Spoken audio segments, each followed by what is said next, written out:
Hi friends, welcome back to Radhika's kitchen. Friends, ಇವತ್ತಿನ ದಿವಸ ಒಂದು ಸೈಡ್ ಡಿಶ್ ರೆಸಿಪಿಯನ್ನು ತೋರಿಸ್ತಾ ಇದ್ದೀನಿ.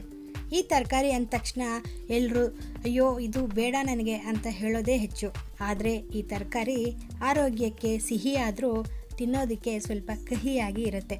ಕಹಿ ಅಂದ ತಕ್ಷಣ ಎಲ್ರಿಗೂ ಗೊತ್ತಾಗಿರುತ್ತೆ ಇದು ಹಾಗಲಕಾಯಿ ಅಂತ. ಇವತ್ತಿನ ದಿವಸ ಹಾಗಲಕಾಯಿಯನ್ನು ಬಳಸಿ ಪಲ್ಯ ಅಥವಾ ಗೊಜ್ಜು ಹೇಗೆ ಮಾಡೋದು ಅಂತ ತೋರಿಸ್ತಾ ಇದ್ದೀನಿ. ಕಹಿ ತಿನ್ನೋದ್ರಿಂದ ದೇಹಕ್ಕೆ ತುಂಬಾ ಒಳ್ಳೆಯದು. ಆದರೆ ಬಾಯಿ ರುಚಿಗೆ ಕಹಿ ಇಷ್ಟ ಆಗೋದಿಲ್ಲ ಅಲ್ವಾ? ಅದಕ್ಕೋಸ್ಕರ ಕಹಿಯನ್ನು ಆದಷ್ಟು ಕಡಿಮೆ ಮಾಡಿ ಈ ರೆಸಿಪಿ ಹೇಗೆ ಮಾಡೋದು ಅಂತ ತೋರಿಸ್ತಾ ಇದ್ದೀನಿ. ಇದಕ್ಕೆ ಏನೆಲ್ಲ ಸಾಮಗ್ರಿ ಬೇಕು ಅನ್ನೋದನ್ನು ರೆಸಿಪಿ ಮಾಡ್ತಾನೆ ತೋರಿಸ್ತಾ ಹೋಗ್ತೀನಿ. ಅದಕ್ಕೂ ಮುಂಚೆ ನೀವು ಹೊಸ ವ್ಯೂವರ್ಸ್ ಆಗಿದ್ದರೆ ಚಾನಲ್ನ ಸಬ್ಸ್ಕ್ರೈಬ್ ಮಾಡ್ಕೊಳ್ಳಿ. ಪಕ್ಕದಲ್ಲೇ ಬೆಲ್ ಐಕಾನ್ ಇರುತ್ತೆ, ಅದನ್ನು ಪ್ರೆಸ್ ಮಾಡಿದ್ರೆ ನಾನು ಹಾಕುವ ಎಲ್ಲ ವೀಡಿಯೋಸ್ನ ನೋಟಿಫಿಕೇಷನ್ಸು ನಿಮಗೆ ತಕ್ಷಣವೇ ಬರುತ್ತೆ. ಮೊದಲಿಗೆ ನಾನಿಲ್ಲಿ ಒಂದು 3 ಹಾಗಲಕಾಯಿಯನ್ನು ತೊಗೊಂಡಿದ್ದೀನಿ. ಇದನ್ನು ನೀಟಾಗಿ ವಾಶ್ ಮಾಡಿ ಇಟ್ಟಿದ್ದೀನಿ. ಇದನ್ನು ನಾವು ಸಣ್ಣಕ್ಕೆ ಕಟ್ ಮಾಡ್ಕೊಳ್ಬೇಕಾಗತ್ತೆ. ನೋಡಿ, ಹೀಗೆ ಇದನ್ನು ನೀರಿಗೆ ಸ್ವಲ್ಪ ಅರಿಶಿನ ಹಾಗೆ ಉಪ್ಪನ್ನು ಹಾಕಿ ಅದರಲ್ಲಿ ಈ ಕಟ್ ಮಾಡಿರುವ ಹಾಗಲಕಾಯಿಯನ್ನು ಹಾಕಿ ಒಂದು ಅರ್ಧ ಗಂಟೆಗಳ ಕಾಲ ನೆನೆಸಬೇಕು.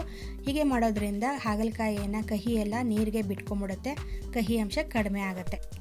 ನೆಕ್ಸ್ಟು ಒಗ್ಗರಣೆ ಮಾಡ್ಕೊಳ್ಬೇಕು. ಒಗ್ಗರಣೆಗೆ 4ರಿಂದ 5 ಟೀ ಸ್ಪೂನಷ್ಟು ಎಣ್ಣೆ ಹಾಕಿದ್ದೀನಿ. ಎಣ್ಣೆ ಸ್ವಲ್ಪ ಬಿಸಿ ಆದಮೇಲೆ ಅರ್ಧ ಟೀ ಸ್ಪೂನಷ್ಟು ಸಾಸಿವೆ ಕಾಳು, ಸಾಸಿವೆ ಸ್ವಲ್ಪ ಸಿಡಿದ ಮೇಲೆ 1 ಟೀ ಸ್ಪೂನಷ್ಟು ಕಡಲೆಬೇಳೆ, 1 ಟೀ ಸ್ಪೂನಷ್ಟು ಉದ್ದಿನಬೇಳೆ, ನಂತರ 1/4 ಟೀ ಸ್ಪೂನಷ್ಟು ಮೆಂತ್ಯ ಕಾಳನ್ನು ಸೇರಿಸ್ತಾ ಇದ್ದೀನಿ. ಇಷ್ಟನ್ನು ಕೂಡ ಫ್ರೈ ಮಾಡ್ಕೊಳ್ಬೇಕು. ನಂತರ ಇದಕ್ಕೆ 2 ಸಣ್ಣಗೆ ಕಟ್ ಮಾಡಿರುವ ಈರುಳ್ಳಿಯನ್ನು ಹಾಕ್ಕೊಳ್ತಾ ಇದ್ದೀನಿ.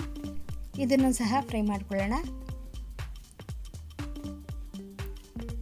ನಂತರ ಹಾಗೆಯೇ ಇದ್ರ ಜೊತೆಗೆ 2ರಿಂದ 3 ಎಸಳು ಬೆಳ್ಳುಳ್ಳಿ ಸಣ್ಣಗೆ ಕಟ್ ಮಾಡಿ ಅದನ್ನು ಕೂಡ ಸೇರಿಸಿದ್ದೀನಿ.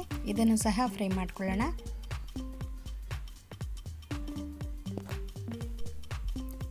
ನೋಡಿ, ಇಷ್ಟು ಫ್ರೈ ಆದರೆ ಸಾಕಾಗುತ್ತೆ. ನೆಕ್ಸ್ಟ್ ಇದಕ್ಕೆ 2 ಚಿಕ್ಕ ಗಾತ್ರದ ಟೊಮೆಟೊ ಸಣ್ಣಗೆ ಕಟ್ ಮಾಡಿ ಅದನ್ನು ಕೂಡ ಸೇರಿಸಿ ಫ್ರೈ ಮಾಡ್ಕೊಳ್ಬೇಕು. ಟೊಮೆಟೊ ಬೇಗನೆ ಸಾಫ್ಟ್ ಆಗೋದಕ್ಕೋಸ್ಕರ ರುಚಿಗೆ ತಕ್ಕಷ್ಟು ಉಪ್ಪನ್ನು ಈಗಲೇ ಸೇರಿಸ್ತಾ ಇದ್ದೀನಿ. ಹಾಗಲಕಾಯಿಗೆ ಸ್ವಲ್ಪ ಉಪ್ಪು ಜಾಸ್ತಿಯಾಗಿ ಇಡಿಸುತ್ತೆ, ಕಹಿ ಇರೋದ್ರಿಂದ ನೋಡಿಕೊಂಡು ಹಾಕ್ಕೊಳ್ಳಿ. ನಂತರ ಇದಕ್ಕೆ ಅರ್ಧ ಟೀ ಸ್ಪೂನಷ್ಟು ಅರಿಶಿಣದ ಪುಡಿ, ಅರ್ಧ ಟೀ ಸ್ಪೂನಷ್ಟು ಜೀರಿಗೆ ಪುಡಿ, 1 ಟೀ ಸ್ಪೂನಷ್ಟು ಧನಿಯಾ ಪುಡಿ, ನಂತರ ಖಾರಕ್ಕೆ ಬೇಕಾಗುವಷ್ಟು ಚಿಲ್ಲಿ ಪೌಡರ್. ನಾನಿಲ್ಲಿ 2 ಟೀ ಸ್ಪೂನಷ್ಟು ಹಾಕ್ಕೊಳ್ತಾ ಇದ್ದೀನಿ. ಹಾಗಲಕಾಯಿ ಕಹಿ ಇರೋದ್ರಿಂದ ಉಪ್ಪು ಖಾರ ಸ್ವಲ್ಪ ಜಾಸ್ತಿಯಾಗಿ ಹಿಡಿಸುತ್ತೆ, ನೋಡಿಕೊಂಡು ಹಾಕ್ಕೊಳ್ಳಿ ನಿಮ್ಮ ರುಚಿಗೆ ಅನುಗುಣವಾಗಿ. ಇದನ್ನು ಕೂಡ ಈಗ ಹಸಿ ವಾಸನೆ ಹೋಗೋವರೆಗೂ ಫ್ರೈ ಮಾಡ್ಕೊಳ್ಬೇಕು. ನೋಡಿ, ಈಗ ಇದು ಚೆನ್ನಾಗಿ ಫ್ರೈ ಆಗಿದೆ. ನಂತರ ಇದಕ್ಕೆ ನಾವು ನೀರಿನಲ್ಲಿ ಹಾಗಲಕಾಯಿನ ಹಾಕಿದ್ವಲ್ಲ, ಅದನ್ನು ಪೂರ್ತಿ ನೀರಿನ ಅಂಶ ಇಲ್ದಿರೋ ಹಾಗೆ ಹಿಂಡಿ ಅದನ್ನು ಒಗ್ಗರಣೆಗೆ ಹಾಕಿ ಫ್ರೈ ಮಾಡ್ಕೊಳ್ಬೇಕು.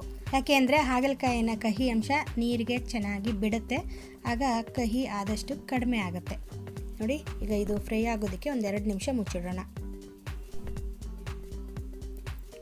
ನಾವು ಆದಷ್ಟು ಒಗ್ಗರಣೆಯಲ್ಲೇ ಇದನ್ನು ಚೆನ್ನಾಗಿ ಫ್ರೈ ಮಾಡ್ಕೊಳ್ಬೇಕು.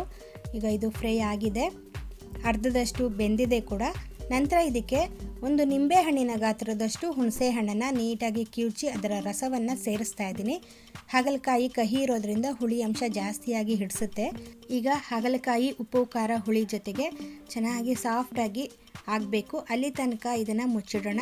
ನಿಮಗೆ ಇನ್ನೂ ಸ್ವಲ್ಪ ಬೇಗ ಇದನ್ನು ನಾವು ಬೇಯಿಸ್ಕೊಳ್ಬೇಕು ಅನ್ನೋದಾದರೆ ಕುಕ್ಕರ್ಗೆ ಹಾಕಿ 1 ವಿಸಿಲಷ್ಟು ಕೂಗಿಸಿ ಬೇಕಿದ್ದರೆ ಬೇಯಿಸ್ಕೊಳ್ಬಹುದು. ನೋಡಿ, ಈಗ ಹಾಗಲಕಾಯಿ ಪೂರ್ತಿಯಾಗಿ ಬೆಂದಿದೆ. ನೋಡಿ, ತುಂಬಾ ಸಾಫ್ಟಾಗಿ ಆಗಿದೆ.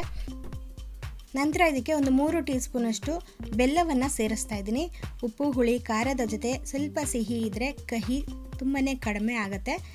ಈಗ ಇದನ್ನು ಒಂದ್ಸರಿ ಚೆನ್ನಾಗಿ ಮಿಕ್ಸ್ ಮಾಡ್ಕೊಳ್ಳೋಣ.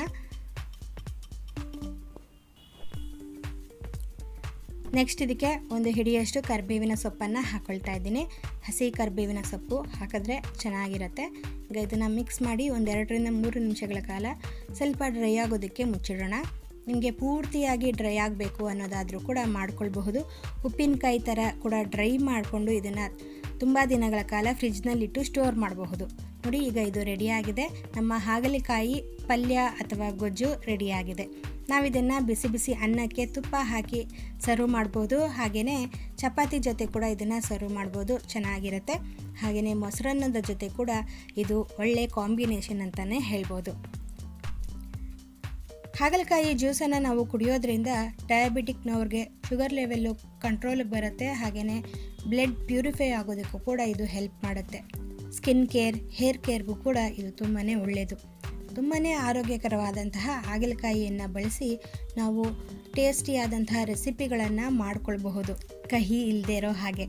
ಓಕೆ ಫ್ರೆಂಡ್ಸ್, ಇವತ್ತಿನ ದಿವಸ ನೀವು ಹಾಗಲಕಾಯಿಯನ್ನು ಬಳಸಿ ಪಲ್ಯ ಅಥವಾ ಗೊಜ್ಜು ಹೇಗೆ ಮಾಡೋದು ಅಂತ ನೋಡಿದ್ರಿ.